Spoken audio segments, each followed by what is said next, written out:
France Inter, le 7-9 de l'été. La chronique internationale avec Frédéric Ancel. Bonjour Frédéric. Bonjour Pierre. Ce matin, la justice tunisienne et le cas Ben Ali, les procès, Frédéric, se succèdent à Tunis. Et de trois, hier, la justice tunisienne a en effet tenu un troisième procès à l'encontre de l'ancien président Ben Ali, en l'occurrence pour corruption et fraude immobilière. Procès par contumace évidemment, puisque depuis le 14 janvier dernier, l'accusé et son épouse sont exilés en Arabie Saoudite. Et puis au regard de la très haute attention que le régime de Riyad porte aux droits de l'homme, le peuple tunisien n'est pas prêt de voir son ancien dictateur extradé. Pour le premier concerné, cela ne changera rien de toute façon, car les tribunaux ont déjà prononcé lors des deux procès précédents plus de 50 années de prison ferme sur plusieurs chefs d'inculpation.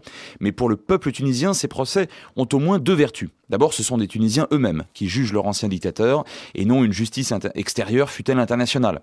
C'est moins une question de susceptibilité que de bon sens. Après tout, les seules victimes du régime déchu, c'était en définitive des Tunisiens. Ensuite, voir et entendre juger cet homme si longtemps omnipotent rappelle que la fatalité du pouvoir absolu n'existe pas. En l'espèce, la justice tunisienne rend justice au courage et à la détermination des protestataires aux mains nues, ceux-là même qui, en décembre 2010 et janvier 2011, avaient démontré que la peur pouvait changer de camp. Très concrètement, qu'est-ce que la justice tunisienne reproche à l'ancien président ? Alors beaucoup de choses, Pierre, mais pas nécessairement celles auxquelles on s'attendrait.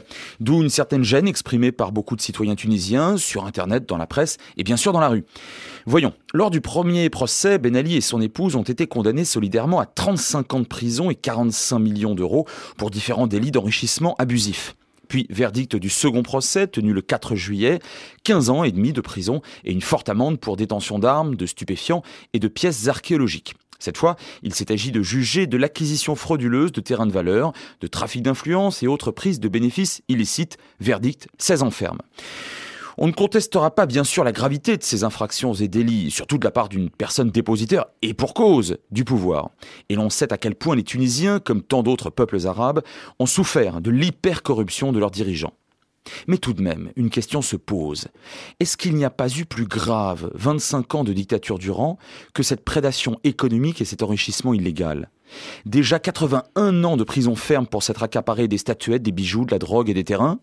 Combien de siècles de prison pour avoir autorisé, commandité ou organisé l'entrave constante à la liberté d'expression, la torture dans les geôles, les emprisonnements arbitraires, la répression des émeutes de la faim et finalement celle de l'hiver dernier ?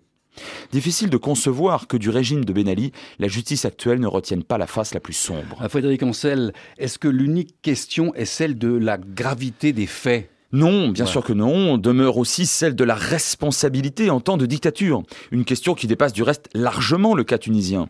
Une fois le despote déchu, qui doit être jugé ? Quelles personnes, mais aussi quelles institutions ? Tant il est vrai que chaque tyran s'appuie sur tout un système. Et puis, qui peut juger ? La justice ? Fort bien, mais que faisaient les juges sous le régime qu'ils jugent aujourd'hui ? Problème redoutable auquel n'échappe aucun pouvoir succédant à une dictature, à un apartheid, à une occupation ou à un génocide.